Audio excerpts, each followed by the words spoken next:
Welcome everyone to this Thursday post-lunch session. We've got a pretty action-packed and exciting next couple of hours. We are joined here by Lucy Spencer, who is the founder of Education Boutique, part of the eTeach group, and by Diego Melo, who by now, if you have been clicking in and engaging the festival and you haven't heard of Diego, then something's gone a little bit wrong. So thank you so much, Diego and Lucy, for being here. The title of this event is really reaching out to all of the moving parts of the current climate of the tutoring industry for teachers, tutors, and for schools. So the event is titled School-Led Tutoring, What Next? And this is in reference to the one of the pillars of the National Tutoring Programme, the other two being the Tuition Partner and the Academic Mentors route. This is the School-Led Tutoring Grant. This is a really, really important addition to the National Tutoring Programme offer, and one that plenty of agencies and schools have been making use of. So, as I said, this event will dive into the school-led tutoring programme and what opportunities lie ahead of us in the distribution of government funds to schools up and down the country. If you're joining from outside the UK, then perhaps take this back to the education departments of your nations and see if they can implement something slightly similar. Many schools are simply not aware that this ring-fenced pot of funding is available for them to make use of. And really, this trickles down to independent tutors who are consequently kept out, therefore, of this conversation because the schools don't know about it. The independent tutors aren't equipped to approach the schools about it. So allow Diego and Lucy to empower you as a school tutor or tutoring business, and yes, they do, the two of them, all three, to get involved with confidence in the school-led tutoring program. For tutors and tutoring businesses, this means showing you how to approach schools about taking advantage of this funding. And for schools, this means showing you how to access the funding yourself and knowing what to look out for in the search for effective and good tutoring. Thank you to the organisation that Diego leads, Nudge Education, for sponsoring this entire festival, which has really been a wonderful partnership between us and Qualified and Nudge Education, and of course to Tutor Cruncher, who are sponsoring day 4 of this festival, for putting on a wonderful show and for always being there for the many organisations that they work with. The first half an hour of this event will be a presentation by Lucy on really, where Lucy's involvement with the school-led tutoring program and where that's come to. She's going to be giving some tips on how to get involved in that. And then the second half an hour will be Diego talking about his experiences with working with schools and how you can get involved as well too from Diego's point of view. And then the third part of the session, the bigger hour from 3 till 4, will be more of an open discussion where the two, Lucy and Diego, will be essentially interviewing each other about experiences on the program. But most importantly, that is where you can get involved as well. Please put your questions and thoughts in the chat, and we will respond to them as much as we can in real time. So that is quite enough from me. Lucy, I'm going to hand over to you now to take us through for the next half an hour or so. Thank you so much. What an introduction. Now, thank you so much for everyone who's here live, but if you are watching on the recording, thank you as well for giving up your time to listen. I actually don't really ever, I don't know about you, Diego, but I don't ever usually get nervous about speaking, but I actually got really nervous today because I feel like this topic is so important that it can help so many children that I thought, oh my gosh, I hope we do it justice. So yeah, I did actually feel a little bit nervous before starting this talk today. So I'm just going to share my screen because I feel nervous every time. Do you? I'm too good at this. I'm just there's some naked truth there for people. Yeah, exactly. So I hope we can do it justice. I have all the faith in you, but yeah, I hope I can do the same. So hi guys, if anyone doesn't know who I am, I'm Lucy. I run a tutoring agency called Education Boutique. We're proud to be part of the eTeach group. Now what we're going to be focusing this first half of the little kind of session, I'm just going to quickly press present if it's going to let me, and I'm just going to quickly show you how you can get involved. It's not, I don't want you to think this is a presentation as in you've got to sit here and listen. I'd love for you to ask away, to fire questions in the chat. I can respond live, but I'm going to take you through basically the key bits of information that you as a tutor, as a teacher, as a school leader, whatever hat you are wearing as you're watching this, I hope that I can show you how you can personally engage with the school-led tutoring grant this year.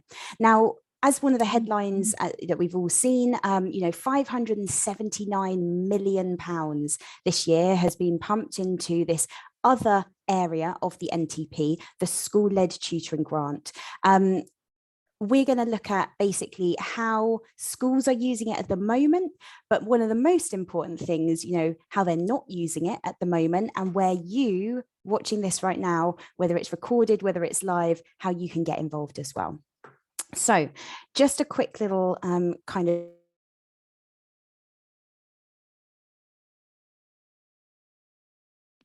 No. Have we lost Lucy? festival. When I spoke on the Thursday, the day after of tutoring, maybe. That's all right, Lucy. That's fine. I don't think I can ever do that again. But I represent Education Boutique, and currently we've got a talent pool of 30,000 tutors, and of those 30,000, 12,000, just over 12,000 of those are qualified teachers. And I'm very proud to be a part of the eTeach group, which is one of the #1 jobs boards for education jobs in the UK. And that's where our partnership comes from. Is my focus is all about schools. And why is my focus all about schools? Because I don't like it that tutors and teachers are seen as different entities, and we are all educators. And to me and to all of us, I think that's really important. That we're not working against schools. So how can we speak the language that schools are ready for, to help us help them and help their students, most importantly? So in terms of the school-led tutoring grant, if you are sitting here and you are a tutor, you may be a tutor who works never for agencies. You may be a tutor who sometimes occasionally dabbles with agency work, or you may be a tutor who actually owns an agency as well. Now, there's a couple of ways that you can get involved in the school-led tutoring grant. Tutor, you go into a school and you get involved and you become a really good tutor and you do the best for those kids that you possibly can. Now that's fantastic, and lots of you at the moment will be accessing that through agencies, which is absolutely fantastic. But as a tutor, how else can you be involved? Now, if you could take one thing, and I appreciate that probably most people watching this right now, because of the Love Tutoring Festival and nature of this festival, will be coming from this tutoring side of things. Outreach is just as important as you being a good tutor and actually delivering tuition on this program. So I want you to think right now, and if you can, you don't have to write them in the chat necessarily, but just think about them, write them down in the piece of paper in front of you. Can you think of 3 schools that you have links with? And that link could be that you used to teach there, that you went there, that you've got a friend who's a teacher there, or you've got a relative who, is on the PTA there. It can be as strong or as, weak a link as you like. But think about those schools and think about how they'd feel if you got in touch with that connection that you have there and you just asked a really simple question. You said, are you guys utilising your school-led tutoring grant this year? And a couple of options might come back from that. They'll either say, well, what's a school-led tutoring grant? In which case you can help to educate them. And then you have potentially supported so many students in that school who could have had access to this tutoring and whose senior leaders maybe felt a little bit too overwhelmed to even look at how they were going to utilise the funding this year. Outreach is something that we can all do. And when I say all, I mean my mum can do it. She's not even in the education industry. My next door neighbour can do it. Anybody can do it. Pablo, unfortunately, my dog cannot do it because he can't speak, but I'm sure he would if he could. He could potentially carry that message in the book. Yeah, yes. I have some really creative way of wearing some of the jackets. I've got some ideas. Yes. Oh my gosh. Okay, right. There we go. This is why we do it together. I'd love to be Pablo. He's probably going to show. He's not actually going to show today. He's actually on a walk at the moment because I didn't want him being needy while I was presenting. Oh, we welcome needy dogs. Yeah, so should do. So important. And then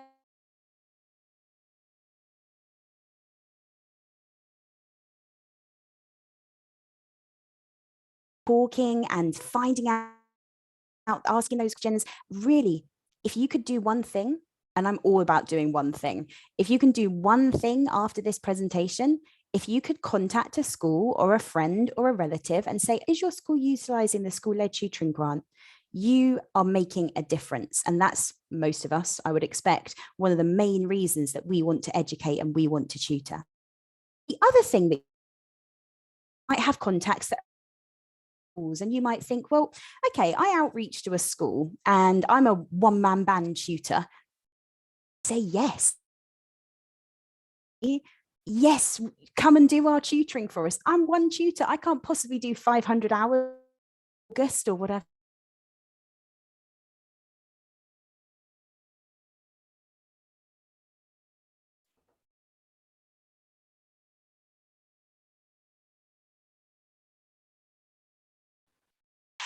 You can.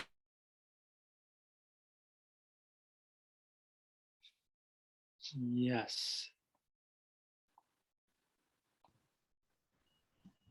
I think we may have lost Lucy. To us through the community. Oh, can you hear me, guys? The connections are not great, Lucy. Hello. That's just obviously not a problem. The thing is, the content is so good. I know the content. It's so annoying. Can you hear me now? Yeah. The content is so gold. It's amazing. Oh, let me. Oh, what's going on? That's so strange. I'm not sure exactly where you might have lost me, but just to talk about the referrals. So you might be sitting here and you might be thinking, okay, right, I know a really big school. It's got thousands of pupils and I want to go have a conversation because I'm really good friends with the head teacher, for example. But what if they say yes? What if they say yes? What do I job? And I think one of the most important things, oh, someone's just said going again. Am I going again? Am I here? Okay, cool. So one of the most important things is we don't put ourselves off from having those big conversations, that we get out there, we speak to people we know, we make the connections. And if you need to drop me or Diego a message and go, hey, look, I've just spoken to a massive school, they've gone, yeah, green light, and they want to do this school-led tutoring job, help.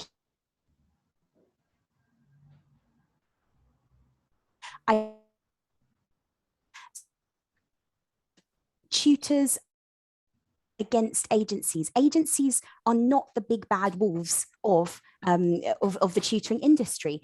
Yes, okay, we have overheads and we have to charge a little bit of money on top of whatever you're paying, but that is just how we can make massive impact. So if you are a tutor watching this, 3 things to take away. Be a good tutor if you're on the program, which I know you're all going to do anyway.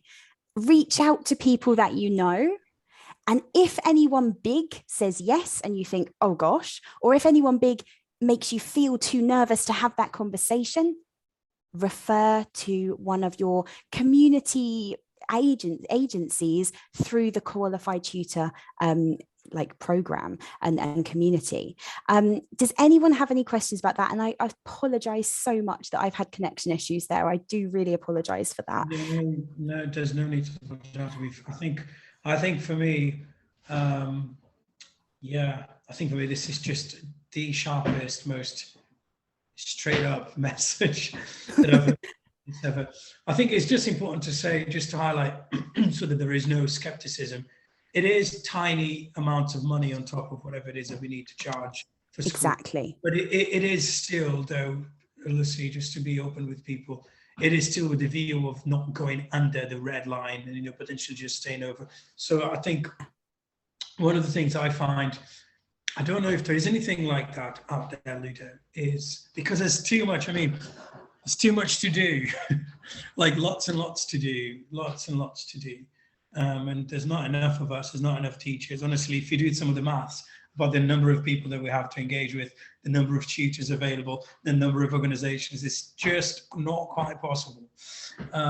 So I just wondered whether there was any, Ludo, any tutoring associations that collectively this could say, look, we are a tutoring association, associations of tutors, and they could reach out to, as well as reach out to, you know, to your organization, Lucy, or Nudge Education, whatever it is. I'm just saying in the sense of if they could pair up 2 or 3 of them and potentially approach some schools. And I just wondered, is there anything quite like that you've seen, Lucy?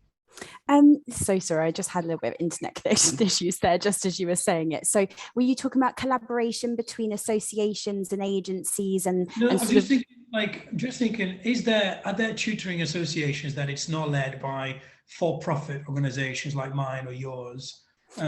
So where they can, and it's not quite like is it Action Tutoring? The guys yeah. a charity. Yeah.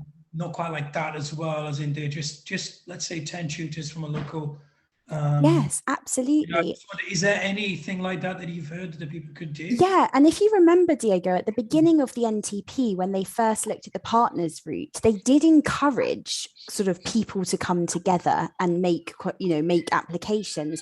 Unfortunately, not many of those were successful, and so it was a bit of a mixed message. Yes, you can apply, and then no, we're not going to approve you. But I definitely think that through the school-led tutoring grant, this is definitely something that a few tutors could do. They could partner up and they could go out and they could go to a school that's close to them and say, let us help you. And I think that's so, so important.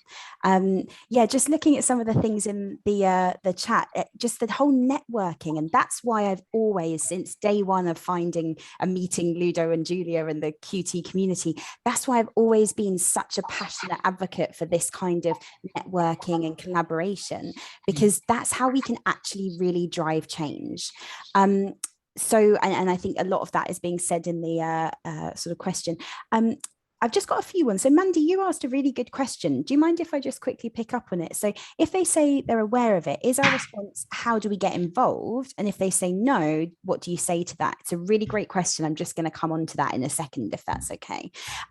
So how you're empowering schools and the way that tutoring using external provider, because remember, they can, through school-led tutoring, utilize their own staff members.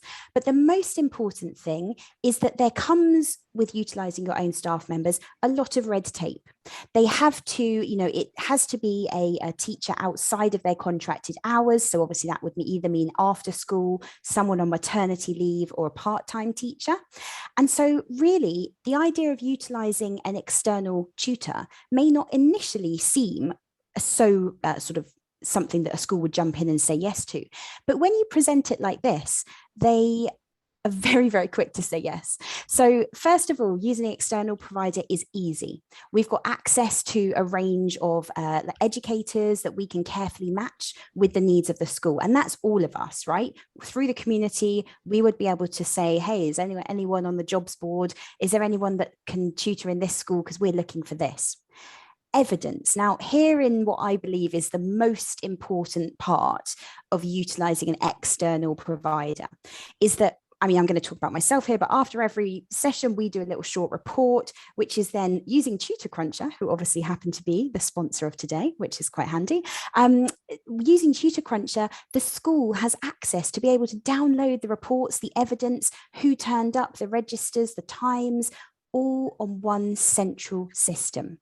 And that is a really important thing that schools love, because they have two motivations. They have the motivation of supporting the kids, which is where comes the engagement. But the second thing that they are just as hot on is the evidence, because they are all worried about what if Ofsted turn up and ask to see the evidence of these sessions. So when you are speaking to schools about school-led tutoring, always have in your mind two key messages: how you are going to be engaging, and how you are going to help them provide the evidence that they need to make it feel easy. And it all comes down to those 3 E's, in my opinion. So in terms of actually getting involved, now someone just mentioned, like, hey, what do you say? Would every school pay the same to any tutor and agency? Helen, that's a great question, and that's going to come into here. So basically the school-led tutoring grant is worked out at a expected cost of tuition. The school-led tutoring grant at that expected cost funds 75%, whilst the school contribution has to make up 25% of that amount. Okay, so basically, the really confusing thing, and the only reason that this seems a bit like a lecture, guys, is because I'm kind of regurgitating an absolute plethora of information into a very short amount of time. This is not usually my presentation style, just in case anyone was wondering. But it works out at £54 an hour for a state maintained school, and that's delivered on a 1 to 3. And what that means is for £54 an hour, there is 3 children that will be taught by one tutor, and the school will be paying 25% of that, and the grant will be covering 75% of that £54 an hour. Now that is for a state maintained school. The £49 an hour, which you see there next to it, is for a specialist setting. And that is because it's a slightly lesser cost, but that is because it's a 1-to-1 session. So there is only one child accessing that 1 hour of tutoring. So in terms of the school-led tutoring grant and the funding, obviously, if a school pays someone less, that is absolutely fine, but they will be missing out on using some of their school-led tutoring grant because they had up to 75% of the expected cost of tuition. So for example, if you go out and you charge a school £30, they are just only going to, they will have to still only get 75% of that £30 funded by the SLTG. It doesn't mean that their 75% wipes out having to make a school contribution. That is so important because we've had some schools who thought that, and then we've explained that unfortunately that's not the case. And then they've looked at actually obviously getting external providers in. So I think that's a big misconception that people are unaware of. The other thing is that with the school-led tutoring grant, the 75%, we haven't actually spoken. I don't know about you, Diego. Have you spoken to anyone who struggled to find the 25%? No, us neither. For us, it's quite. I mean, it's just like we'll get to that later, but it's for yeah, us, exactly. Slightly different sort of young people we work with, but so they're Totally. like really almost keen to put anything. It is a genuine blessing because for us, what for them, what that means is that where, you know, so that if you combine those 25% times 3, kind of pays for another child, sort of thing, if that makes sense. So for them, they're able to actually do more for the ones who need it the most, or increase their hours, or so they're able to get more value for their money technically for that hour that they do. Exactly.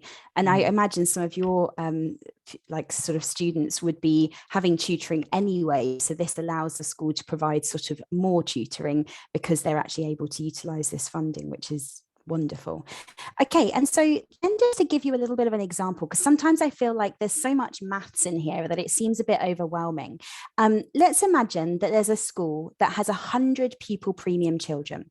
Now, remember the school-led tutoring grants, just in case anyone is looking at pupil premium data, pupil premium, especially for primary schools, this school-led tutoring grant is actually only available for children in year 1 to year 11. So if you're looking at a primary school and you see they've got a certain amount of pupil premium on their statutory information on their website, remember that that will probably include some reception children, and they do not count towards how the grant is funded. So it's just a really important thing, just so that you don't sort of, you know, like expect them to have a certain amount and then actually it's less. So the schools should know, by the way, their grant. They will have had one payment already. The state maintained schools, not the trusts, will have had a second payment at the end of January, or just they should be getting it any day. And they get their funding in 3 separate payments throughout the year. Now, for trusts and multi-academy trusts, they get it in 3 separate payments too, but 1 month after. So it's always just important to know when the schools will get the funding, because it's very important that we sort of invoice in line with that to make it as easy for them as possible. So to take this example, it's a guy I spoke to yesterday, actually. He had 100 pupil premium children in his secondary school in Reading. Total cost of tuition was 16,200. That's because we work out 60% of the pupil premium children. Because it's a state maintained school, we times it by 270. And then that's the expected cost of tuition for a block for one child. Now, remember that with the school-led tutoring grants for state maintained schools, it's actually like, because 3 children are in one, that's where we get the £54 from. The school contribution was only 4,050. The school-led tutoring grant that they were able to utilize was 12,150. Total hours of tuition, 300. So because we're working out, and this is just a really interesting fact that I've noticed the other day, I'm sure lots of mathematicians would have noticed it much earlier, but if you look at what the pupil premium number is for a school, if you times it by 3, that's actually what after you do the calculations, that's actually the number of hours that they get for their children, even though it's worked out at 60%, and then you times it by all the other multipliers and things. But it usually, as a rough ballpark, if you can see that a school has 200 pupil premium children, well, you know that they're going to have about 600 hours to use this academic year on of school-led tutoring. So that's just a little kind of fact that's helpful to know. So in terms of questions, what do you do if you approach a school and you're like, are you using your school-led tutoring grant? Now, a lot of people will be like, oh, no, I don't really know about that. Now, one thing that I do, for example, is I will always have a free meeting, a free consultation meeting with a school leader. So if you ever spoke to anyone and you were like, oh gosh, I don't really know what to do now, I'm very, very happy to always meet with anyone, even if they're looking to do it in-house. And I regularly have things with people, with school leaders, and say, do you know what? You've got a TA that you could do this with. It's not about them coming to me. And that's why I felt a little bit nervous before this presentation today, because I was like, I hope that we're able to tell everyone and sort of explain that it's not about myself or Diego or Nudge or Education Boutique or whatever, or even QT. It's about getting the word out there so that these kids who are the most disadvantaged, chosen by the school, because remember, with school-led tutoring grant, the school can choose who they want. It's not about, are they pupil premium, even though it's worked out on pupil premium numbers. That's a big misconception as well. It's about making sure the school have the choice. And I think for me personally, and I'm sure after many conversations with Diego, he probably echoes my sort of feelings on this. This is why it's so powerful. And this is why we've all got to get out there and see this as our opportunity to show the world what tutoring can do. And so that is the end of my presentation. I mean, can you carry on, please? Because this is really good. See, I wonder if we could just take a couple of kind of those questions from the chat. Absolutely no rush from this end, Ludo. I've got a couple of things to share, and then I'll be opening up for questions as well. I mean, we'll be asking each other the question, aren't we? Let's see. Yes. Really, absolutely no rush, because I think this is a sort of thing we can talk about the the nice elements of what it will do to pupils and all sort of things, and it warm your heart up. But what you've done here, Lucy, is actually opened up the I guess the map, and giving people, this is how you get from here to there. Mm-hmm. So I have a question very briefly, if nobody else has one. I know the answer, but I wondered if that would be something that people would find useful if they watched it again. So is what you're saying is that the total of money allocated to a school, mm-hmm, based on the number of children that have pupil premium attached to their role. Yeah. But that the money that the school gets, mm-hmm, doesn't have to only be spent on those kids. Yeah. And this is why it's so powerful, because, yes, the calculation, and that's why I was a little bit unsure whether I should talk about how the calculation is, allows us to work out what the school have. But I think it is important, because then it shows the freedom that the school have. So they get this amount of money, and some people might have tutored for the NTP, and about these 15-hour blocks, right? And everyone gets very focused on, okay, one subject, 15 hours, that's it. No, not with school-led tutoring. And we have this, just in case anyone watching thinks, oh no, I think she's got this wrong. We have this directly from the DFE. I've got an email in my email box right now, which says schools have total choice. It doesn't have to be delivered in 15-hour blocks. Anyone, you could have one child. We've got a school up in Leeds and up in Leicester as well, actually, a special educational needs school for children with physical abilities. I think we've got a few of our tutors who are going up there to start actually in a few days on this call. And the most important thing is that they are going to be working with the same children a couple of times a week. 2 hours, 3 hours a week, because that school in total had about 600 hours to use before July.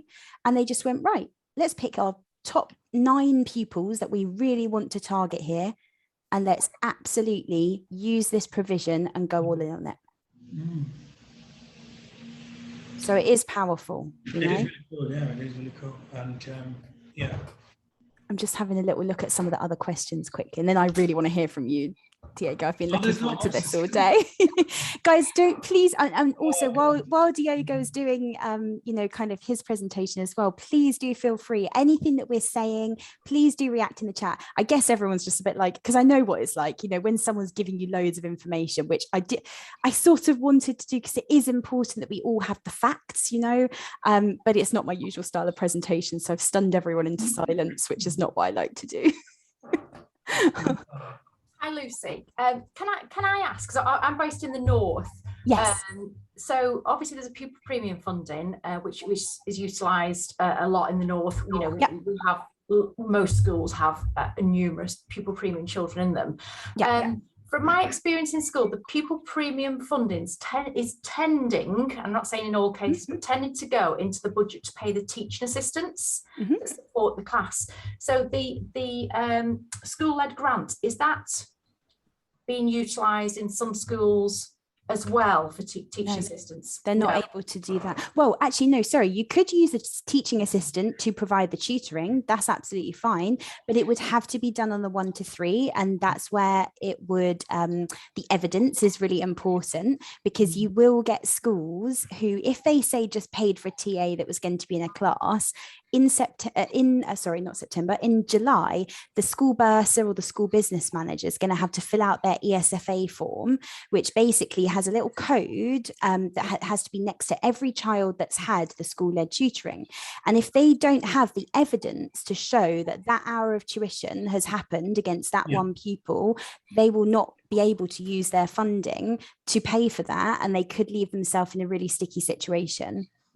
Brilliant, because that really does answer my question, because my background's primary, and it's sort of have lots and lots of good connections with schools in this area, but I don't see any tutors actually in the primary schools. I think secondary schools is a different ball game. I do think they are tapping into that resource, but yeah, I suspect they haven't applied for the grant or thought, oh my gosh, we can't manage all the administration and proof around the grant. And we're going to actually be doing a lot. We're going to talk about this later, aren't we, Diego, about the sort of north-south kind of divide and all of this stuff. So that we will definitely get to as well.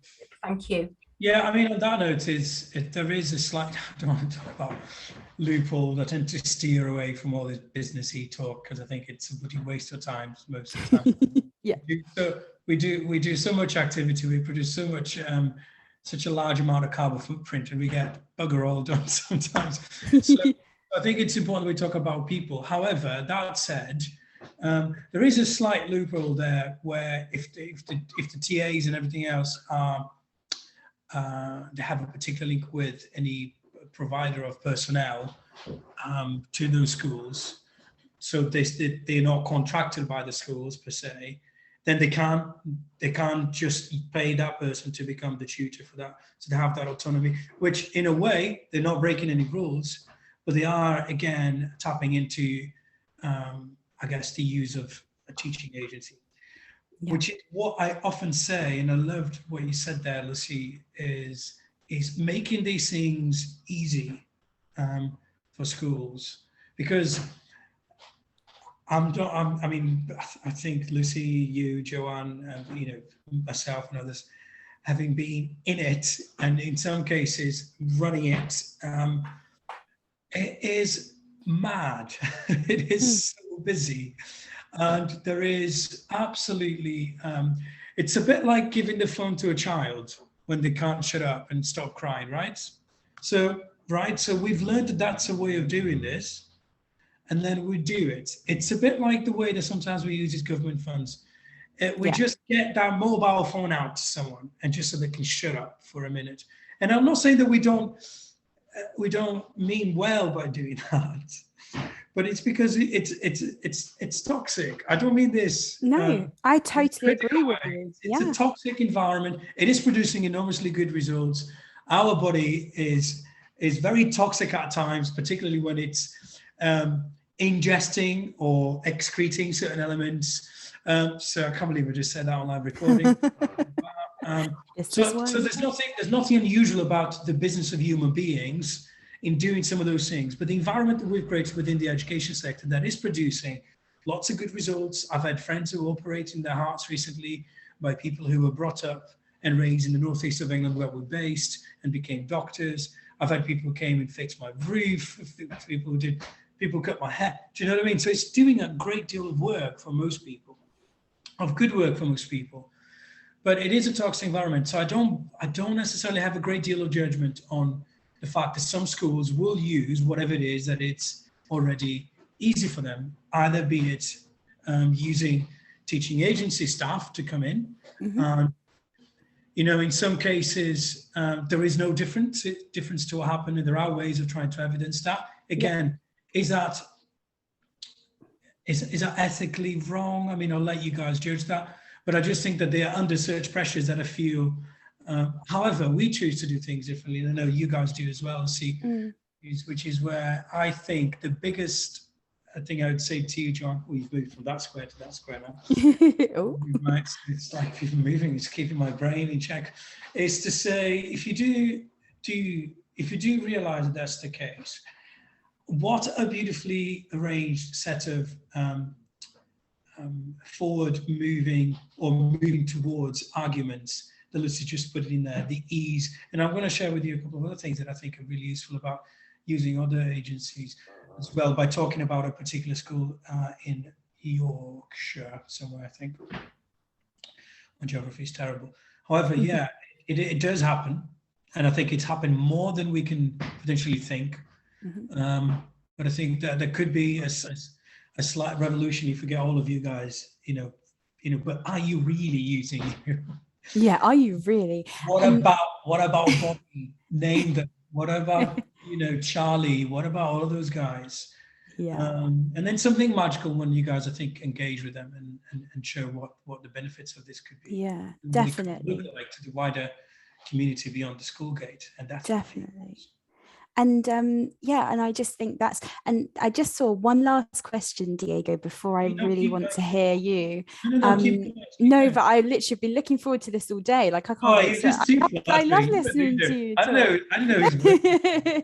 But lots of people are saying, and I did think in the chat when I was sort of talking about the tutoring aspect, we have got lots of tutors listening live, and probably will have lots of independent tutors listening on the recording as well. So really great questions from a few people in the chat, all sort of echoing the same thing. How do I get paid by a school? How do I work with schools? Now let's just say you go out to a school and you speak to them and they say, yeah, we'd like you to come and do tutoring for us. Brilliant.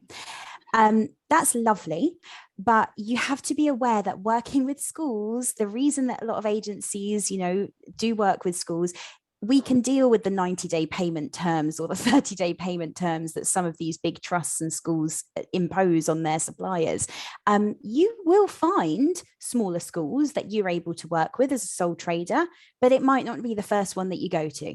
So things that you can do is look on their website. If they're part of a trust, I would probably think that that's probably going to be one that you pass on to an agency if you spoke to them and they weren't using it and things like that.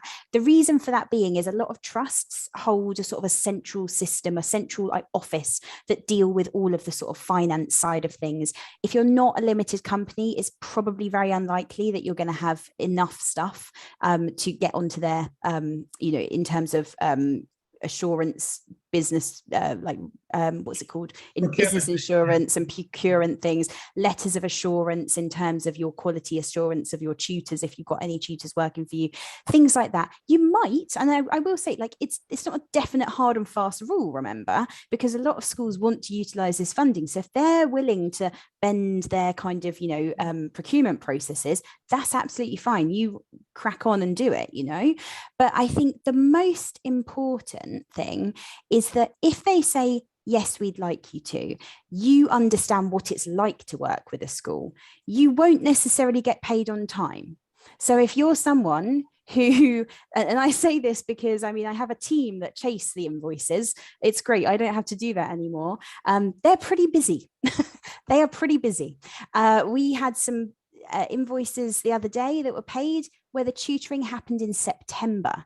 I act as a credit agency for my tutors in that way. My tutors got paid in September. I didn't, so in terms of that understanding, you have to know that before you go into working with a school, because you don't want to go in with your eyes closed to this. What do you think about that, Diego? Can I just say as well, I started off, I was on the max dose of citalopram. I was completely broken financially. I was recovering emotionally, which was good. Yeah. Always good, isn't it? On that way. Yeah, it's good. I never thought I could, but I did. Well, I never thought I could get to that position to begin with, but that's for another session. And I reached out to this a couple of people, and I tell the story of my inductions all the time. And I said, people used to say, "Oh, can you just do your thing?" They used to say, "Do your thing." With young people, and it was primarily around young people, completely like run down from a social and emotional point of view. And the only response that I had was a response to fight or flight. Fight or flight. The freeze one was never there, actually. It would have been great if we could just get the freeze response for some of those guys, wouldn't it? Because it's just watching that maths lesson, but they don't do that. And then here, Nudge Education is, like 300 people working from, as far as some close to Highlands, all the way down to Devon, and I don't know who Feroza is, but occasionally you jump in quite ferociously, Feroza. Keep that microphone off for a little bit. So I think, just to say, if I did it in the state that I was, can I just say, either join forces with Education Boutique and Nudge Education, or start your own. Yeah. Totally. Honestly, I'm like, I can't tell you enough. Do you know how many persistent absentees we've had pre-pandemic, the autumn pre-pandemic? Do you know, Ludo? Do you know, Lucy? I think when I spoke to you the other day, you asked me this question. I'm not going to ruin it for everyone else, but I think my guess was 80,000. Right. Okay. Anyone else? Pop it in the chat, guys. How many do you, this is actually a shocking statistic. In the chat, how many pupils last year do you think were persistently absent from school? Too many. No, give us a number. Come on. I love when people give me Jack says 1 million. Yeah, Jack might have a little head start on people here. So. I can't. Yeah, you actually, Jack, come on. Why are you getting involved in this? You know the answer, no? I can't believe I said 80,000. I was shocked. I thought I had. So like, honestly, some work with done with the guys from Team Square Peg, and if you do work with young people who are not attending school, which is a different sort of thing, we might be quite a smooth way into my bit, but. So we dug around the data to find that there's a slight fluctuation in numbers, but it's around 996,000 people who persistently abstain from school, of which something like 90,000, about 10 to 17% of that have attended or have missed 50% or less. Oh my God. The other thing to find out is that we've got young people who've been part of those stats for 10 years. Oh my gosh. Or more. So it's all right to get really busy. If you don't mind me moving into my bit now. Totally. I was getting ready to sit back and answer it's some questions. It's all good. I was around with some people around the NTP roundtable, and I thought it was great. I got to see some faces and hear what they had to say and stuff. But one of the things that was that somebody asked at the end, said, what's the one thing that you want to change about the NTP next year?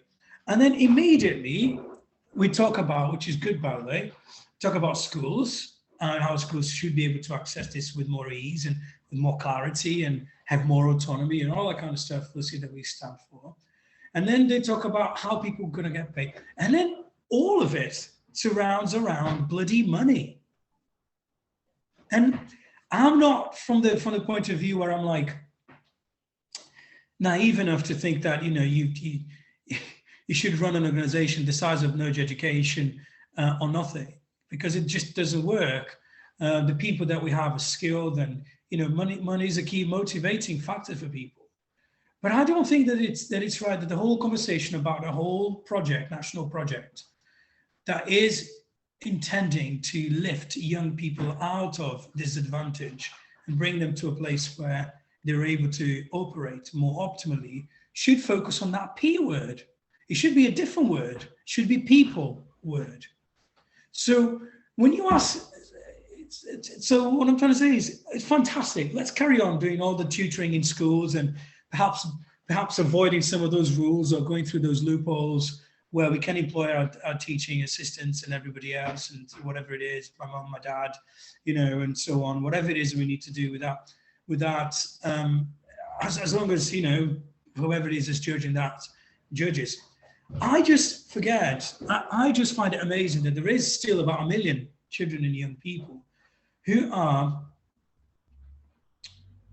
not attending school properly, and therefore they will be probably some of the last ones that will get a chance of this money, which is where kind of the school conversation should encompass, if you're smart, and this is an inroad into the world of development here from Nudge Education. You don't ask about the ones who are in school. Ask them if there's anyone in their role that's not been to school for the past few weeks, and whether you could try and engage them and then do some education with them.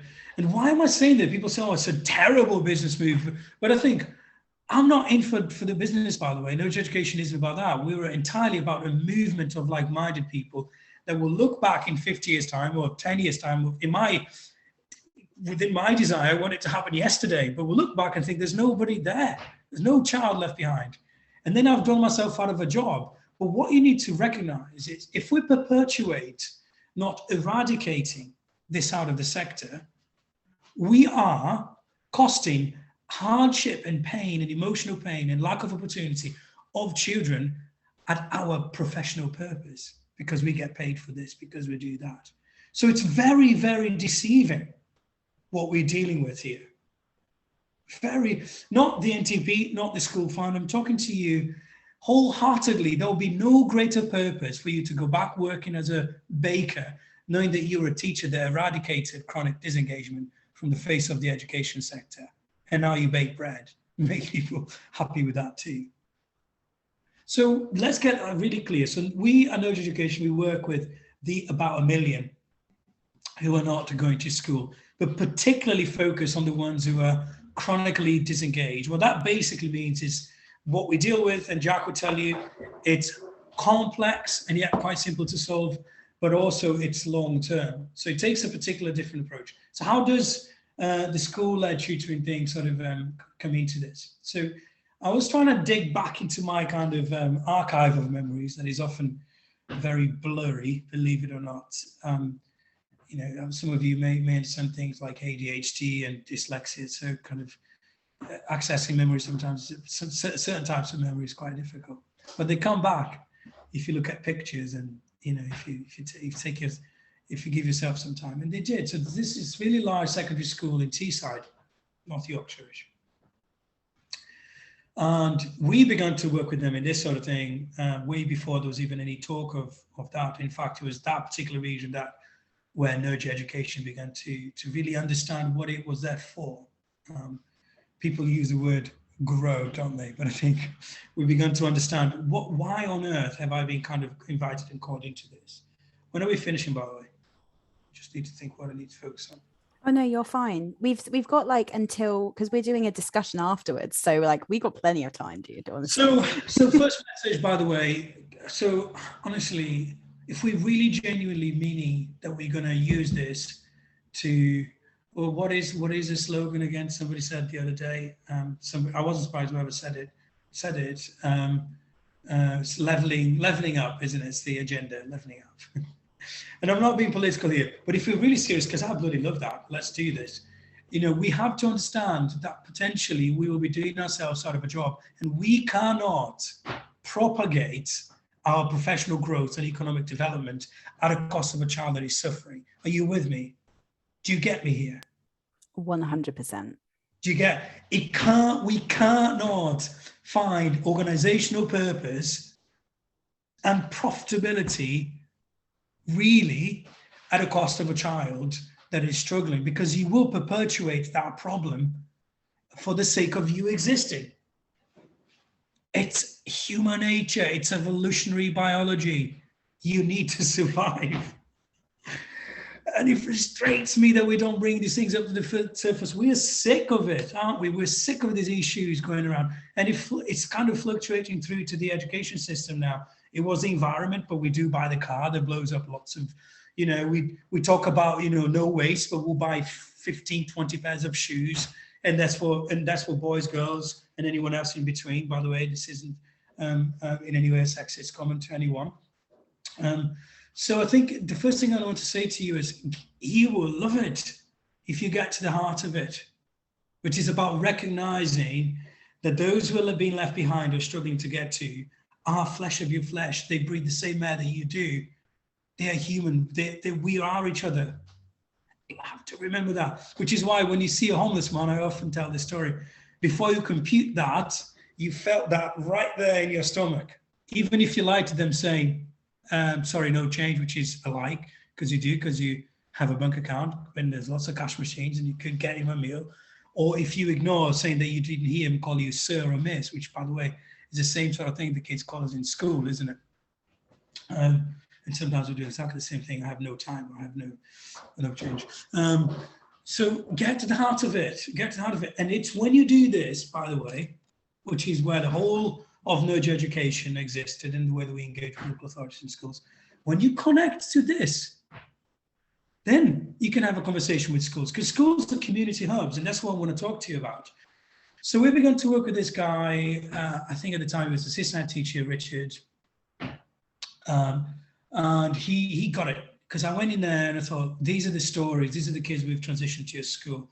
And it was like, and his suit and tie, and he was like, I remember him doing this, and he goes, Diego, guess what he said it? I love it.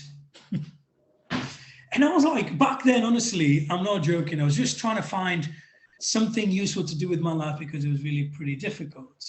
I didn't even know that there was such a thing that we came to coin as chronic disengagement. And, you know, I was just figuring out, I thought it was exclusion that we're dealing with, but it's way bigger than that. And so what that looked like for that school was that as a small group of tutors at the time, we were the whole of nudge education was, I think, 23 people, perhaps 24 people. That's what we have. We have almost double that, just managing the operations, and a couple of hundred operating education experts. And I'm not proud of it though, because what that basically means is that there's a whole load of us having to show up to work like this because there's problems to solve for children. You know, where are we getting that wrong to begin with? And I think we're beginning to understand at nudge education that when you're tutoring, particularly young people, we don't even call it tutoring, we call it sessions or going to see Jack. You know, they don't even give a two damns about if it's nudge education. We've really harnessed the power of relationship in our interventions and how to do that. You know, what's actually going on is we are working with a child that has ultimately disconnected from all kinds of levels of that social ecosystem. Let's say the centrality is the school, and then you've got your local community, and you've got that. Now, if you've got a teacher or a teaching assistant doing that to a child that is chronically disengaged, that particular perspective is that of which they're operating from, because they've got a couple of fears that they have. One is getting sacked, and one's getting told off, and two is getting sacked for doing something wrong, like not doing that maths work today because the child didn't sleep very well last night. Or having to really squeeze it in. And by squeezing it in, you're squeezing an extra amount of cortisol in the brain of that child, in the body of that child, that were disabled. So then what we do is we say, slow it. And that child feels better. And that child then begins to volunteer at the local equestrian center. And then that child begins to suddenly engage with an ASDAN animal and welfare, animal care qualification. And then we began to work through the BKSP. Then we send that message over to Richard. Richard's like, oh, this is amazing. We've got another one. Then so what happens is tutoring with schools and getting schools to engage with tutoring. For me, yes, it is for those who are in school and receiving all of that, hundreds of millions of pounds that agencies have been able to access in order to do this. But for me, tutoring is about repairing some of that network that actually gives schools life, which is why I love this national tuition program and the schools-led route and the mentoring, because it's come in a complicated kind of way, and it's still like Lucy. I love Lucy's mission to make sure that everybody knows and everybody uses. I think might be the add-on to that, Lucy, to that mission there. Not just know, but that they use it. Is that we could begin to repair a broken ecosystem that isn't necessarily benefiting the ones who need it the most. I love how you've done that. You've done that so perfectly, because you've linked into our next bit of the conversation so well. So there's one more thing, and there's one more thing. Just like we came and people think, what on earth are you talking about? It makes sense, trust me. And once you access it, it's something else. Just like we came from this one big boom, regardless of what God gave that big boom, or the 7 days or 20 days or 40 days or 7 days, whichever way. And then we're all little particles at some point, weren't we? Trillions and trillions of years ago. Whether you like it or not, you were. And there was no distinction between you, Jack the particle, and you, Lulu the particle at the time. And then you decide, well, let's all get together. And let's all hang out, and then you do, boom, become an atom. Is it an atom or molecule before? I can't quite remember. I guess you guys need to tell me. And then you do the same thing. Trillions of years later, you hang out with each other and go, ooh, we can come up with something together. And then you become, let's say, a molecule. It's a molecule then an atom, isn't it? One atom then a molecule. And then you become one of those two after being one of the other. And then that again, you get together, you're all the same thing, no difference, and you create something new. It's a cell. It's like, and then cells go, what? I think we've got this sensory sort of barriers, and we can sense and respond, and we've got our own little way of moving about, and if we get together, could we get more complex? Then you have, a simple form of life, which by then was the biggest complex thing ever, right? And then we have things that crawl, things that move, things that fly, and then we've got us, and we develop this sense of consciousness. We become human sapiens, which is probably what the biggest error ever, probably in that particular evolutionary thing. I'm joking, by the way. But it's humans that know that they know. Oh, it's a bit like you trying to think about how your brain works while it's working. It's a bit weird, isn't it?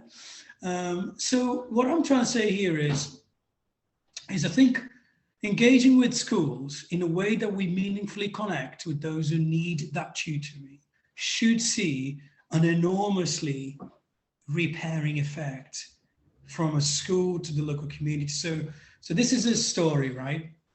This is a story. So it's a slightly sad story, because I met this police officer in a court when I was with a young person there testifying, providing witness. The young person was providing evidence against his dad, who'd been, and I was his tutor for a while. Anyway, so I met this young lady called Laura, who's no longer with us, sadly.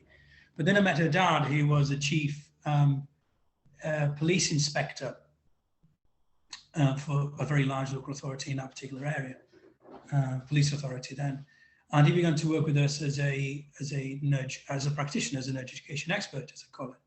And the expert about that nudge education isn't necessarily about being great, absolute genius at chemistry. It's about understanding these things that I'm telling you, and they do. And they do a fantastic job of it. It's incredible how it just runs in the veins of these people that we work with. I barely have to do anything, to say anything. In fact, most of what's going on has nothing to do with me, which is, wow, it's amazing. I just have to hold the fort. But anyway, so he goes and he works with this, he goes to pick up this boy. And then as he opens the door, he meets this guy, and this guy go, "Oh, it's Mr. So-and-so." Said, "Yeah, you," and he was like, "Yeah." And he was like, "I arrested you one day, didn't I?" Said, "Yeah." "Oh, I'm so glad that you're here." Like, and you can tell probably which kind of part of the country they were. That was my attempt of a Geordie accent. And he was like, "Oh, I'm so glad you're here. You need to sort this. You need to sort this kid out, because I don't want him to end up like I did, having you put him there, having you or your guys put him back in, in prison or something." And then this kid comes over, and then Ray begins to talk to that conversation with that school. And then that school makes a link that the child that Ray was teaching was a child that Ray had worked with, or was a child of the father of who Ray had worked with as a police officer. And then suddenly these connections begin to sort of be created, and people are like, "Oh, this makes sense." Where are we now with this school? Where we are intrinsically part of their ecosystem. And sometimes they can't get enough of it. We have to tell them that we exist for a particular purpose, which is to make sure that no child's left behind. So as you engage with schools, tutors, or organizations out there, honestly, do yourself the biggest favor ever to allow your humanity, your passion, your commitment, your pains, your story to come to the surface professionally, because otherwise schools will continue to be disconnected and be doing the iPad thing, going back to the initial bit of conversation. They will just do the easy thing, and the easiest thing will not always be the best thing for those who need it the most. So my experience of working with schools, which is what I wanted to tell you, is that it is effective when we begin to understand that it isn't about that individual child. That individual child is the most important thing that we're doing, that we're working with, but it's about understanding the connection, the healing that will happen across the whole of that ecosystem. Now, that's not very technical or number crunching like what you said, Lucy, but I wholeheartedly tell you, go and start your own thing. If you can't, it can't be asked, can't be bothered too much, go and join an organization that's already been through those pains. But remember that this is far more than that particular piece of maths and English that you're trying to do. We're trying to repair a huge amount of long-term amount of children and young people that have been kind of accidentally or intentionally left behind. So thank you for that bit. Oh, Diego, I can listen to you talk all day. Oh, no, come I on. love it. And also in the chat, while you were talking about your atoms and molecules and things like that, it reminded me, Jack actually reminded me, I've got a bit of a metaphor for like, how schools think of tutors, and it's my sea slug. Have I ever talked to you about sea slugs? So if you are in the chat, or if you're watching this live, or if you're watching this on record right now, if I say to you sea slug, like Jan in the chat, you were like, ooh, when I said sea slugs. What comes to your mind when you think of a sea slug? I don't actually know what it is. Like, it sounds like, in the chat, give me words. Give me words. Slimy, gross, ugly. And now, if you go and Google a sea slug, you will see they are the most beautiful, stunning, bright, colorful, amazing creatures that look like little underwater Pokemon kind of thing. And I think that that's my metaphor for how schools think of tutors. They hear the word, and they have lots of negative connotations, lots of, oh no, money grabbing, all this old stuff that we've done so well to actually get rid of, but they're still there, And like, that's what I was thinking of when you were talking about your atoms, and like, it is that kind of, we've got to do the metacognition around understanding how other people view us, because we know we do good. We know what it's about, but then are we getting that message out there to people? And I think that's amazing. I love that. I just think honestly, we are super technical, and there's lots that we know about the brain, and we've got a really smooth operation, occasionally glitches, but very rarely. But it's like, we've got all this stuff that people have done. And actually, do I think I'm good at running or being a CEO? No, because actually there's lots of people who are way better than me. If there's one thing we can tell you today as an organization, is remember though that we are all each other. Eventually your wanting more for yourself will eventually come back to bite you one way or another. And we're wondering why we've got an increase of addiction rates, increase of suicide rates, increase of this, increase of, I mean, whenever somebody reports a surplus, in other words, a profit within Nudge Education, I kind of think of like, and I'm going to get really personal, a member of my family who is struggling with a job somewhere in Brazil. And like they're finding that economically really difficult. And then I think about this guy called Stephen that I know that currently just kind of lives around the corner here from the office on the streets. And I think there has to be at some point where we kind of come back to the realization that that isn't okay. You know, that like we perhaps need to challenge some of that. And who best placed than the teacher of a child to have that influence on them to start thinking about more in human terms and think that life is worth living. You don't have to be a millionaire and oppress a whole load of people. So I know it sounds really dramatic, but it's just because I'm just thinking, are we not getting sick of it? I couldn't agree with you more. Yeah. But you know, one thing that you said there, Diogo, that I also would challenge you a little bit on is that you said, I may not be the best CEO. Now, I would challenge you on that because I never thought that you'd put yourself into a box like that. I never thought you would go, like, what are you trying to be a good CEO? You know, right, yeah. Just do it your way. I mean, I'm not an expert in scaling up, or I'm not an expert in. But who cares? I know. But that's what I mean. But the one thing I can say to you is the reason why this is infectious, the Nudge Education thing, is because it's tapping into something that people already have within them, which is this shared humanity. Yeah, I want to see more of it.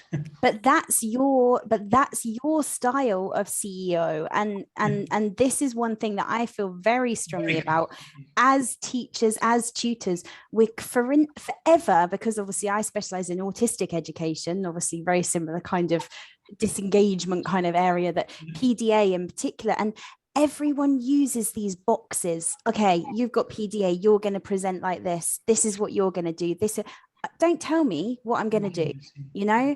And I think that if we could challenge anything in education, it should be that whole, that we're conditioned to do it because we're a product of the education system, which has gone, this is what you need to tick to get an A, and this is what you need to tick to get a B, and this is, and I think that as tutors, we're super lucky because we get to change that a little bit, and it's cool.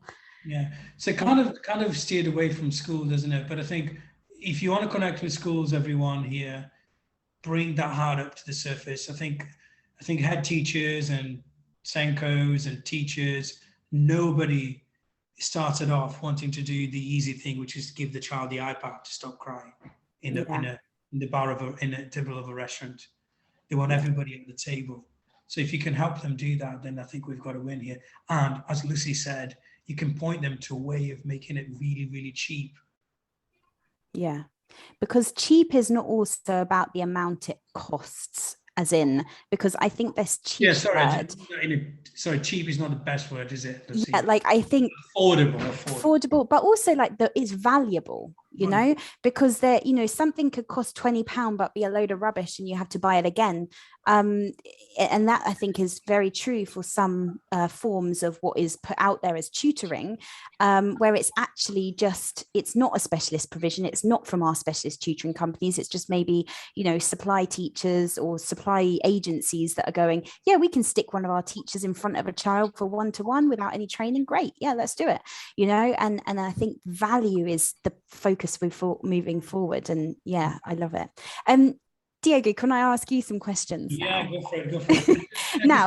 Can I just for the record say that, you know, I do think that the tutoring that's going on for young people within schools that are struggling to achieve academic but already engaged in that, I want to say that is good, that is happening, that is really good. It's just not Nudge Education's main thing. Just to say that is good, and I'm glad that it's happening because that could prevent a whole lot more coming our way. So just no, yeah, absolutely. So everybody who's watching, this is a more interactive section. Now, obviously with me and Diego, it was never going to be like super like, you know, to time. We're all a bit like free thinkery and everything, aren't we? Sometimes I think we had like 2 whole hours of like, Ludo was like, come on, get what you're talking about together. Like, we just need another meeting. So we're a bit like that, aren't we? But what we really want to do is just get the energy up in the room, because I appreciate that, like, obviously we've talked a lot and it's not about us, it's very much about all of us here. So in the chat right now, what we're going to do is we're going to engage with each other, engage with you, we're going to talk, we're going to use this next sort of 30 to 35 45 minutes to engage with us, ask us your questions, tell us stuff, you know, whatever is going on with you, obviously with a focus on schools and tutoring. If you're wondering something, if you're sitting here and you've never even thought about working with schools, and now you're suddenly thinking, could I do this? Do you need any, you know, do you have any questions? You know, you've got an expert here in Diego, and and I'm just super passionate about it. I wouldn't call myself an expert. Yeah, the thing about Ulysses, and I think we maybe you know, kind of blessing each other with compliments. I think you were so good at this, the passion, but also you're so good at getting these numbers and helping people understand that easily. It's just so good. I mean, I took some notes here. It might have even helped me be a better CEO. Do you know what I mean? Oh, well, I will take that, because I constantly feel like I'm having to explain myself to the CFO at the moment. I'm just like, I don't know. What is gross profit? What is net profit? I don't understand. I just want to run around the world and help children. So yeah, okay. So my first question is quite a broad question, so you can take it wherever you want. And obviously in the chat, if you have any questions, we'll prioritize your questions more, but we've got a few little like starty offy ones, you know. Okay, so it is quite an open one. Where are we right now? So even forgetting about school-led tutoring, we're sort of moving to the beyond the future bit right now. So where are we with schools and tutoring right now? And sort of like, how can we support leaders to, like, as we move to the future? What do you think is coming next with schools and tutoring? Is that for me? Yeah. But also everybody in the chat, tell us what you think, because it would be great to I think you know, I think it's awesome. It's a great start. I'm not just painting a good picture for the sake of it. I think, you know, if we were at a place where there was no money, no people, no mobilization, no conversation 2 years ago, 2 and a bit years ago, 16 months, I think, something like that. Where we are now is something happened, something evolved, something changed, and we're now being able to engage hundreds of thousands of young people in catching up. You know, for them, catching up is a slightly different thing. For some, catching up is a slightly different thing than to some others. You know, for some, it's catching up with academic work. For some, it's catching up with a slight kind of awakening towards a life that is worth living, as we call it, and then they engage with everything else. Like that conversion experience from life being a bit poopy to life being, I can't believe I said poopy, I normally say a worse word than that. To, and I've said a couple of things on the record recently this week. I think, how on earth am I going to be able to backtrack from that? Anyway, I think to a point where we are now, we've got millions. What's the total investment of the tutoring effort? We'll see. Something million for the schools plus 579 million. I have to say, I kind of repress the other facts, because it's just not part of my world at the moment, to be honest with you. But I know it was. You can tell what it is, because I don't actually know what it is. No. Okay. So lots of millions as well, I believe. So to get to a point where we've got this combined pot of a lot, you know, I shouldn't really know what that is, right? Technically, this strategic thing should be a thing that a CEO pays attention to. But there you go. No, that's your CFO, dude. You get a CFO and you don't have to worry about it. I didn't know there was such a thing. Here we go. An amateur. Just an absolute amateur. But I think from that to a place where we're here gives me a hope that the world that I imagine, which is where no child's left behind. So intrinsically, conversation could begin to permeate through to, can we talk a bit more about about the way that we engage with young people who've been long-term disengaged from education as opposed to those who are. So yes, so some of the guys in the GFE are listening to that, some of the guys from the NTP are listening to that, and schools are listening to that. Yeah. So I think that that's a massively positive start. I think that's really, really great. So what was the other part of your question? Well, what do you think, how do you work at the moment, or how do you think your role will evolve as, you know, obviously like CEO of Nudge, like to engage with those leaders of the schools, you know? I think for me, it really is about, you know, I guess using, sadly, but it's part of how the brain works. I'll tell you more about that. So the brain does two things mostly. They move towards something or away from something. And then it kind of moves in terms of intensity. I think if I can use the influence of what's happening with Nudge Education to sit around a table and win the hearts and minds of school leaders, to make sure that they recognize that even though it might just be 5 chronically disengaged within a school of 2,000, they matter. Yeah. If anything, at this point, more than those who are already looked after here in the hall. Yeah. And actually, I think my role within these conversations is to also absolutely, because I get this really like big bird's eye view, but I'm also really quite able to, I don't know how, really get down to the nitty-gritty of delivering and being a practitioner. So what I find useful for that is that I can empower a whole load of people to do this work with us. So the mission of Nudge Education isn't to franchise, it's to democratize. Are you with me? That's a good one. Lucy. Definitely. That's a good one. So we don't want to franchise it because it's still focused on the P, the wrong P, and it pees me off. Franchising is about actually retaining control and finances and all that kind of stuff. But democratizing is saying, you've got this within you already anyway, so let's just run with this. So let everybody do this. And Jack will know that we genuinely walk the talk when it comes down to that. So I think that's where I'm heading with school leaders for me, is to win them over, you know, almost remind them of their first love, you know, remind of them, why was it that they got involved? And perhaps once the people get behind something important, then the powers that be, they have to listen, sadly. I say sadly because we have, you know, they don't listen enough. So it's only when people get together and give a big loud shout about something. And it's a noble cause, honestly. It's like children have been kept in cages, you know, by parents. Children have been moving from foster care to foster care. They've got double the number of foster parents than the years that they can count in their hands. You know, and they're still only 9. Children suffering from all kinds of things, and it's just like it can't go on. I totally agree. Like that's not what we want. I mean, do you recognize that the teaching agency is the most chronically stressed profession? Sorry, the teaching profession is the most chronically stressed profession in the UK.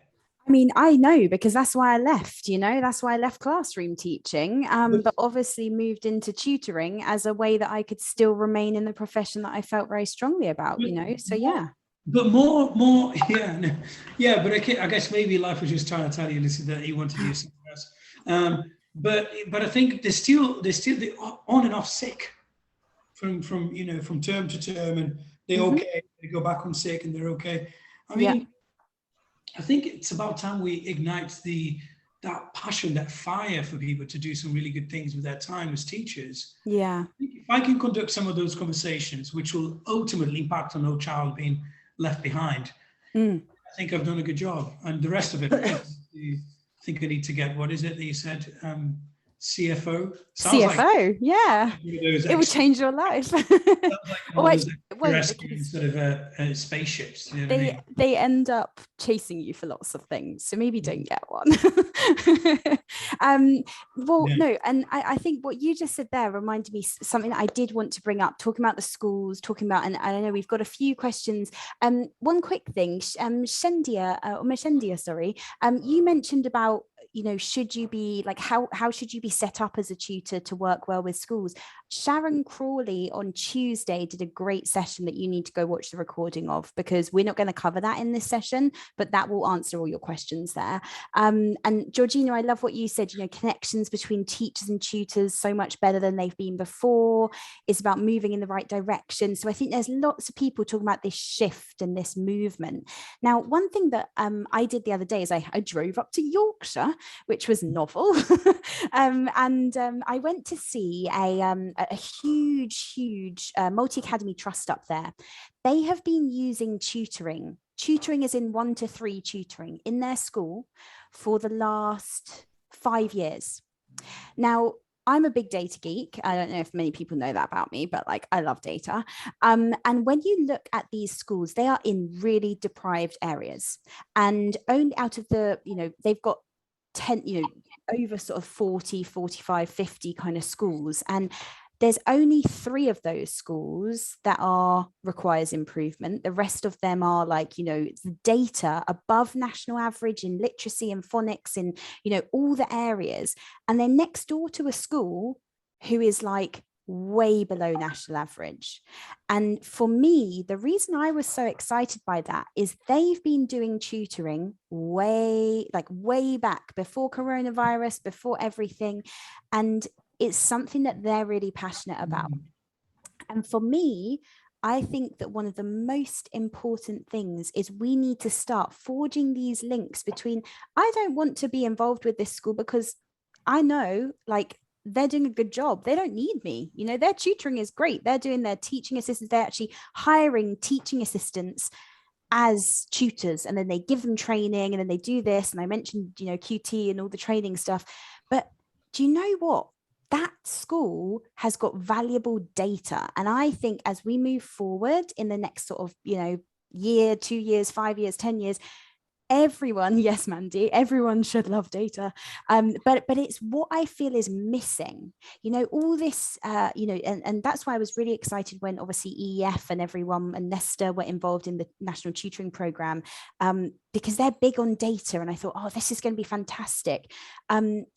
Less so now Randstad are involved, you know, obviously, but we're not going to talk about that. That's not our focus for this session. But I think that data is another thing that we as leaders, as teachers, as tutors, even if you're just that tutor that's delivering that 1 hour as part of school-led tutoring grant, what data, what evidence are you giving to that school? And I think that is the thing that's going to win the schools over, that's going to show everyone, a bit like the sea slug. You think you know what it's like, and then you work with them and the tutoring industry and you go, oh my God, this is not what I expected. And I think that's what we're seeing a lot of now, a lot of shock, a lot of surprise. Oh, I thought this, but actually it's this. And it's like, we need to embrace that, get case studies, get everything, and just bang the drum for what the amazing outcomes that 1 to 3. And, you know, everyone thinks of tutoring as 1 to 1, but it doesn't have to be, does it? You know, tutoring is, it's just a different way of educating. And I would like in the future for tutoring to be the way that teaching is delivered at school, in terms of that, rather than this curriculum tick box binary, you know, if you do this, you're this, and in year 4 you've got to tick these boxes. I mean, what even is that? That's ridiculous, isn't it?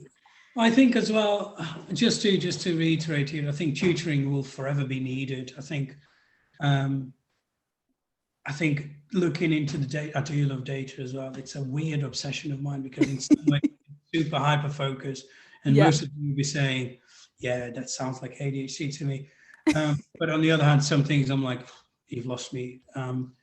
Like, I think for me, I think tutoring or coming alongside young people to reinforce certain things that need strengthening or something else will always exist. And I'm really glad that we're all getting the buzz for this. So that's reassuring for you guys, qualified tutors, I guess. But the one thing I want to do away with is students being left behind and not being seen or heard. And for years and years and years, not being able to access education. And explain to me how that works. Or we just didn't know what to do. And then we step in, and within 8 months of intense interventions, they not only transitioned, not only caught up with their literacy and numeracy skills, not only found a place for their emotional sort of outlets, but also they've transitioned back to school. Yeah. And it's like 6 years, fetal alcohol spectrum conditions, whatever that may have been. And it happens. I think that is about creating time and space and doing the right approach. Yeah. So I think it's really encouraging that there will be lots and lots of work to do with tutoring still, but it would be great if in a couple of decades, perhaps, according to the number crunching that we've done, Yeah. we've managed to making sure that there's provision to make sure that no child's left behind if they've got those signs of chronic disengagement, or actually that's a thing of the past anyway. And here's the thing that I can do quite a lot. I can't imagine a world. I can't see it. People think, but how would we exist without this? And, you know, we reinvent ourselves, but I can totally see a world where no child's left behind. So it'd be great, I think, if we can join forces behind this and use lots of this opportunities to do with the NTP or the national or the schools-led tutoring to do this and do this really, really well. Yeah, absolutely. You sound like you know what I'm doing tomorrow at 10 o'clock, because basically that is my whole session. Imagine that you're 10 years into the future and we're going to engage and discuss as if we're 10 years in the future, because I did this amazing thing like, yes, but anyway, that's by the by. But I have a question for you. And I have an activity that people need to do in the chat. So I'm going to ask you the question once I've asked everyone to contribute in the chat. I tell you all, Lucy, you may have left this school, but you've still got that very DNA of a teacher. Oh God! Oh no! It's good.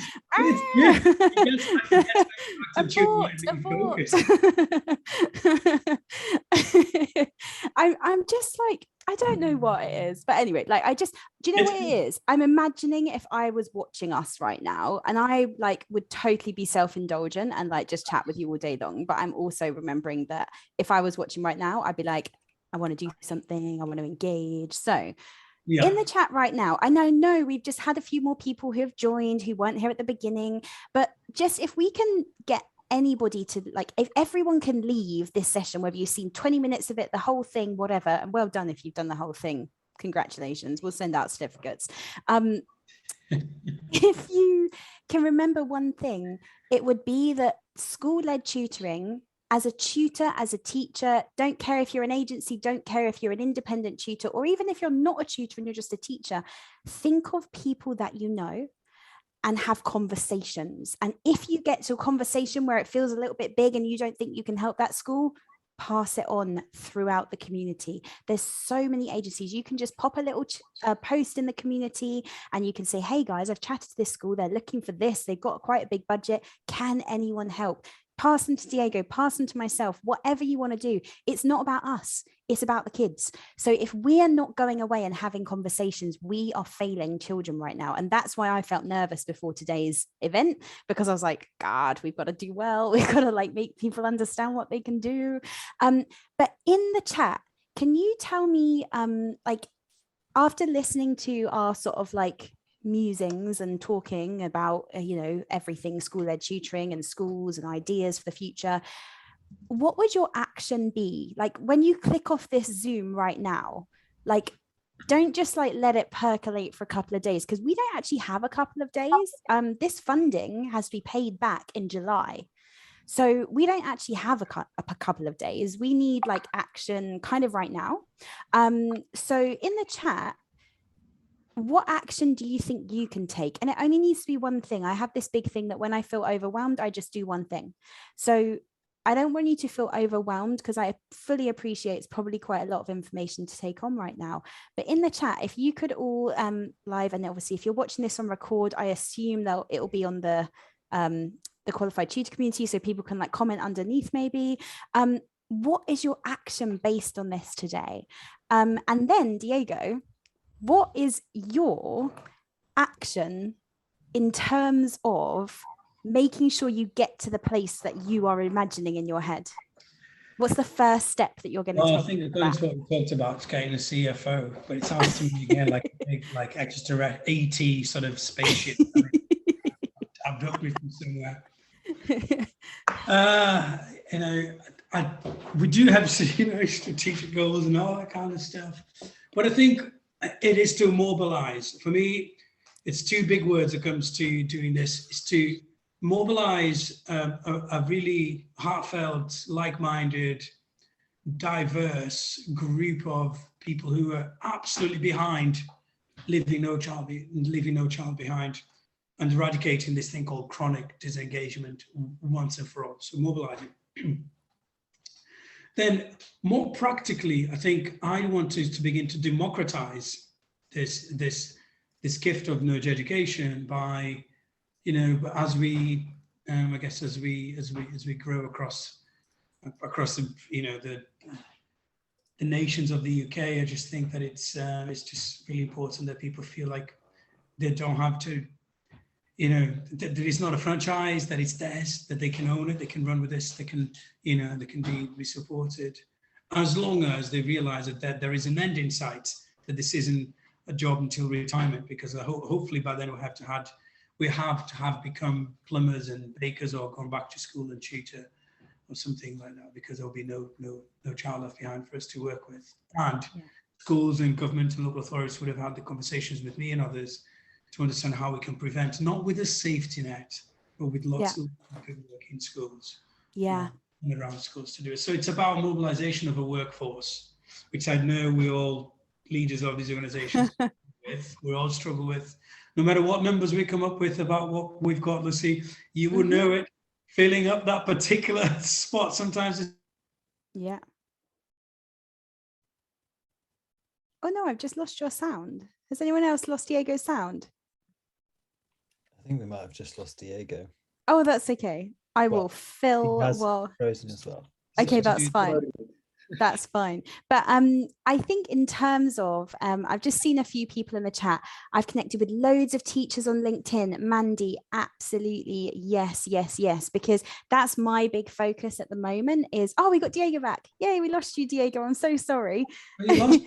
That's some really, really good stuff. I know. Go again. Go again. It was like mind blowing. Rewind. It's a shame you can't even get that on the record. It will blow your mind, but you just didn't see No, and I mean, it really boils down to those two things: mobilizing a workforce and then democratizing the vision and the heart of education. It can't be contained by me. It can't be contained by Jack. If we're genuinely meaningful about not leaving anyone behind and getting rid of this disease of chronic disengagement that is long-term and complex, we need to democratize, and people need to run with this, be it the education boutique, be it whoever else, and I'm willing to share, what is potentially, people ask me, so what's the secret? And I say, oxytocin. What do you mean by that? Say love. And they go, no, come on. And I said, no, I mean it. There's something. Serotonin and oxytocin. No, but I think, and lots of other people. So Mashendia, you said contact schools. We've got loads of people. Amelie, you said find out about the NTP status through now through an agency you used to work for. Amazing. I mean, you can do that, and then you can also think about the school-led tutoring grant, because remember, to do school-led tutoring, there's no partners, there's no long forms. It's just, obviously you need to make sure that you've got your documentation ready to work with the school when they ask for it. So things like assurance of like vetting if you're using other tutors, making sure that all your tutors, have their DBS on the update service, central record, all of that stuff, Lucy, can I just ask you a question? Yeah, go on then. That's okay. I mean, I'm just thinking in terms of data for my own curiosity as well, and I'm sure people want to know. So where kind of are we at with schools and tutoring, around the north and south divide type of thing? So it's really an interesting one. So, I mean, just the other day, I actually, because obviously I'm the vice president of the Tutors Association as well, and I asked them to pull a little bit of data about our membership, particularly across that sort of very sort of northern, where I went to the other day, sort of Yorkshire kind of area, from Hull all the way over to Manchester. And at the moment, we are very southern and London centric. And that stresses me out because you just have to think about the most disadvantaged pupils. If I just ask you now, would you say they're in the north or the south? And obviously I know this is a huge generalization, but they are in the north, and where is there not so many tutors? In the north. And it's obviously a huge job that we have to do. We're currently just doing a massive recruitment drive for finding teachers, supply teachers, educators, whatever, whoever wants to possibly give up their time to support students, you know, to be, Ewan's on the call, actually, he's doing it. He's probably resourcing as we talk, but you know, it's like, it's about making sure that we've got the quality educators. And you know, on one hand, one of the things that I was talking with this guy who I met the other day, who's a CEO of a big 51 schools, we were talking about, we've got to think differently. And you know, I love to think about the future and, you know, everything, but quality retention and jobs in schools at the moment, this whole thing of school and tutor has got to stop. It is not about teachers and tutors, it is about educators. And if you're an educator, I don't care if you specialize in supporting a child 1 to 3. And I have this a lot, I call out a lot of school leaders that I speak to, because as soon as I talk about tutors, there's little barriers that come up. Oh, well, how do you check them? Oh, how do I do this? If I talk about an intervention LSA or an intervention teaching assistant, I don't get asked, oh, are they on the DBS? Are they this? Are they that? Why? Because I'm speaking a language that they're ready to hear. And I think that there's so much in education at the moment about, are we presenting information in a language or a way that schools are ready to engage with? And I think it's all very well that we sit here and we bang the drum. And I hear lots of people talking about tutoring and, oh, it's so great. I don't care, because if I don't think it's so great, if you're telling me it's great, I just stop listening to you. So, you know, it's about really thinking how we're putting this information out to the people like the sea slugs. When I say sea slug and you think of a slimy, horrible creature, and then you look it up on Google and you see it's like a rainbow unicorn living at the bottom of the sea, that is kind of my little metaphor for tutors. Because if you are just constantly banging the drum and saying it's good, and it's not like working, you've got to do something different, like what you do with Nudge. You know, you're banging the drum of the curriculum. I mean, we're not even going to talk about the curriculum today, because goodness me, we'd be here until 12 o'clock at midnight with me and you, wouldn't we? But it is like that. It's just about putting it out there in a way that schools are ready to hear. And when we do that, and I've got some data on that, in the sense that when I've had consultation meetings with school leaders or business managers about the school-led tutoring grant, I've got 100% success rate of getting their whole budget and doing all of their school-led tutoring for them. And that's because when I turn up at that like meeting with them, whether it's online or it's face-to-face, I've got all my data about all their pupils. I know what their curriculum planning is, and I deliver it in a way that focuses on those 3 E's, just in case anyone forgot them at the beginning, of engagement, evidence, and ease. And if you focus on the fact that all schools care about is the end result for their pupils and ease of evidence, you're not going to go wrong. And so that's where I think we are kind of with data and what they're ready for and things like that. We definitely find certainly strangely there are more probably like referrals than people. I think there are more referrals in the south of England than in the north of England, in a way. I need to double check that data. But we certainly find it much harder to recruit to the same level of quality that we're able to recruit in the south, tutors to do. Yeah. Definitely. Yeah. And I think that one of the things we've got to do, and why I'm really excited to be working in partnership with this school up in, or the schools up in the north around the sort of Hull kind of area, is that the data speaks for itself. It's not us putting a funky little spin on it to go, oh, look, isn't tutoring great? It's actually like, bam, in your face, like, we've been doing this for 5 years. Look at our results. Look at the results of the schools next to us. Not saying it's competition, but just in terms of look at the provision we've been putting in place. And I think that if we're not, as educators in the tutoring industry, seeking out those schools who do love it and do place emphasis on it and have got the results, then that's really, so important. So yeah. So in terms of, to finish up and round kind of off, because obviously I'm very aware that everyone's been on this call for a little while now, ourselves included. What do you want people to go away remembering from this session? I think from my point of view, guys, I can't stop banging on this drum. It is a slightly different sort of approach to tutoring. We're trying. So when we talk about catch-up funding, I hate the word catch-up. But let's go with that for now. What we're working with it's young people who are not even at the start line yet. They haven't even got their shoes on. Yeah. They've never even visited a stadium for many years. I think with that in mind, that we're working with young people not even ready to catch up yet. I think if you do love that kind of work, which is it's the work not of equality, by the way, it's the word of equity. It's about giving those who need it more, rather than the same amount of those who've already got plenty.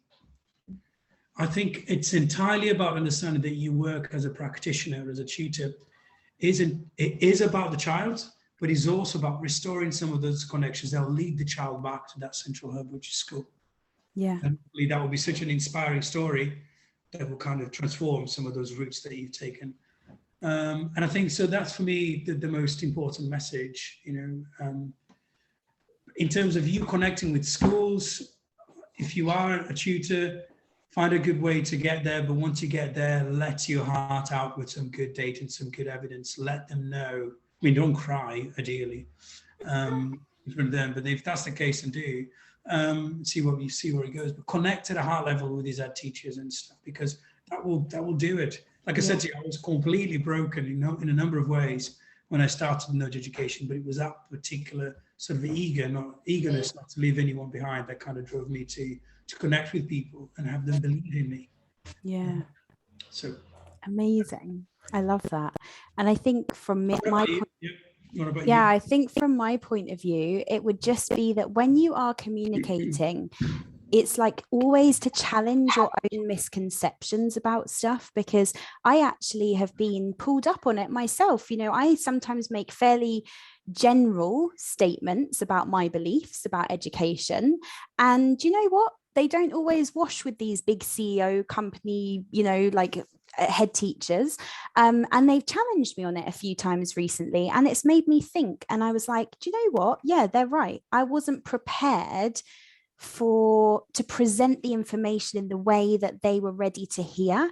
And some of my more general statements, like saying, I felt that the DFE and the curriculum that comes from the government is too cyclical and is that's fine, but it's quite general. Like, what are we doing about it right now? I don't really care, because a few people have said to me, okay, you're a bit of a future thinker, that's lovely, but that's not going to help my kids right now. So I think as leaders, as tutors, as educators, we obviously want to have the thought process to the future. You've got to do that, because you otherwise you're never going to evolve and change before and predict changes before they happen.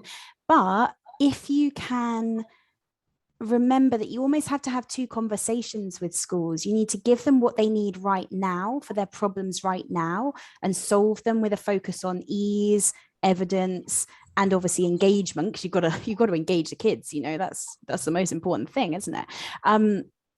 But that you've also got to show that you are thinking to the future, and you are it's not just a little short-term thing, I just want to tutor you with your kids until July. That's great. That's a bit of money in my pocket, like you mentioned about always everything being money focused. I think we have to prepare before we speak to schools. We can't just ring up a school and be like, hi, yeah, do you need some tutoring? That's not good. That's also not good. We want to ring up and be like, evidence, talk about if they want to drop in the fact that they've listened to you talking and about all the amazing things that you're doing, that's evidence. It's not like, oh yeah, tutoring is going to solve all your problems, because that won't wash. That's actually going to do damage to tutoring, because it's a really harmful narrative. So I think just focusing on always, when you're speaking with schools and school leaders and teachers and people who don't understand yet about tutoring, focusing on how you present it is key.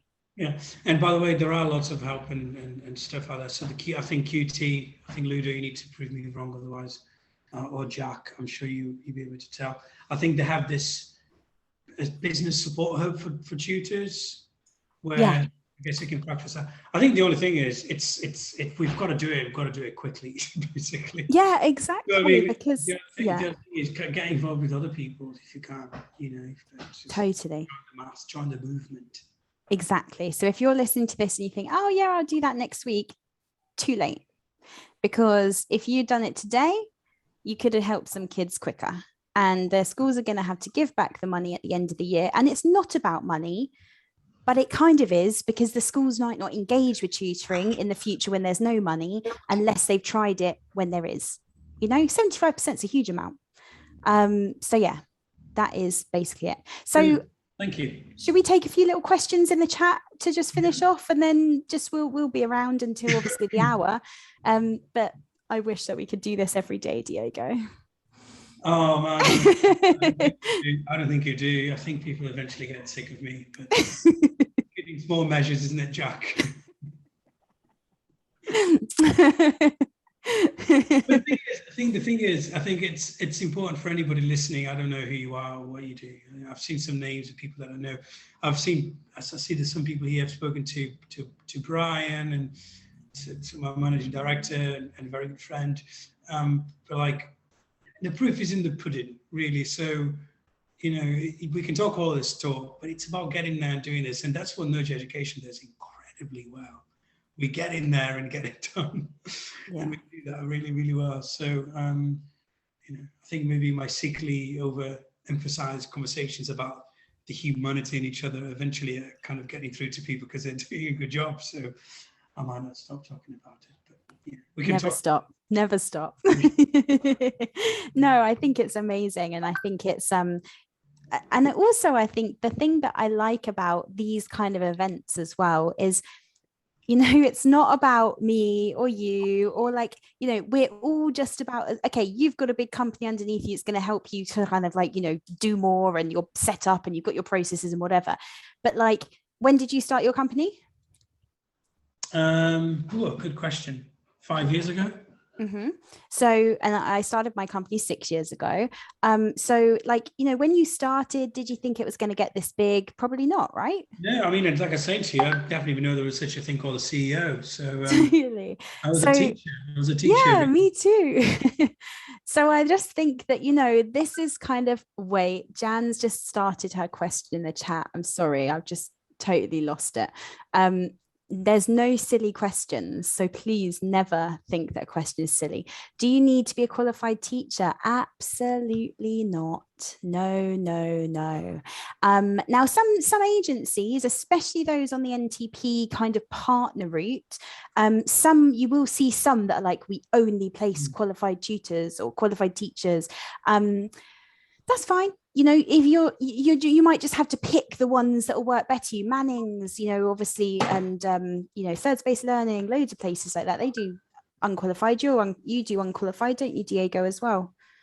Yeah. If you're a graduate, we do as well. It's I think, and actually in the last Love Tutoring, I spoke about that, because when I started my business, I actually only used to take on qualified teachers, and I actually came a long way with that, because I think the reason I did that to begin with was my little binary box, ticky box thing. Oh, that's the language that schools are happy to hear, you know. Oh, qualified teacher, tick, easy, you know. And actually, that's not really good enough, is it, to be honest with you? When I have a child, I'm not going to care whether someone's got a be like, I don't think I learned anything in comparison to what I learned in my NQT year, when I was thrust into a school in Slough, like, here you go. And I was like, oh wow, you know. And when I look back on my 3-year degree that I did, I think it was not a waste of time, because obviously it was, you know, it enabled me to become a teacher, and I wouldn't have been able to do that necessarily unless I went into being a TA and then maybe did a different route. But it got me to where I needed to be. But do I look back on it and think I really learned this then? I think it's actually shaped why I don't think education works more, you know? Yeah. So yeah, there's lots of alternatives to get involved, really. And I think this isn't a pitch, but if if you do feel like Nudge Education is the right sort of work that you want to get involved with, honestly reach out and we'll get you moving. Yeah, totally. And tutors, teachers, and even if you just want to, if you're fully booked tutor and you're thinking, oh, well, I can't really help. Yeah, you can, because it's discussions, it's get out there, talk to people you know, write down 3 people that you know work in different schools. Don't care if they're secondary, don't care if they're primary. Remember, this funding is from year 1 to year 11. It can change kids' lives, quite frankly. So that's probably quite a fairly decent place to stop, isn't it, really? No, please don't stop. My mind has just been whirring for the past 2 hours. That was a really, really amazing 2 hours, and I'm so glad that we put that together and that you two were able to work on that and make it what it is. I mean, to be honest, I'd like to speak to both of you more often, because I leave these chats feeling so built up, my self-esteem absolutely filled up to the max, because it's so complimentary. You both are far too complimentary, but thank you. Yeah, it's been amazing. It's been great. Let's do it again, just the 3 of us. Yeah. Maybe next time we do a bit more of an engagement session, because I do feel bad that it's been quite a lot of us talking today, and I'm not a big fan of that usually, but actually for something like this, I think it is kind of probably what needs to happen, because there's lots of information, I think, as well, that needs to get out there, isn't it? So hopefully everyone in the chat has found it okay. And yeah. So as I said, the recording will be available this evening. I'll be compiling that after today's events, and we'll be sending it out this evening. So check your spam folder. I mean, you should already be receiving a few emails from us. I hope not too many. I hope just enough to keep you updated about what's coming. And we will be launching into the final raffle prize of this entire festival. So do stick around for that. And if not, don't worry, we will let you know if you're a winner. And then we will be diving into the discovery rooms after that. What's the prize? Lots and lots of prizes, Diego. You'll have to stick around. Oh. Jack's just about to do it just now. Anyway, I'm going to stop the I have recording. to go climb some walls, Ludo, I'm afraid, but let me know if I win.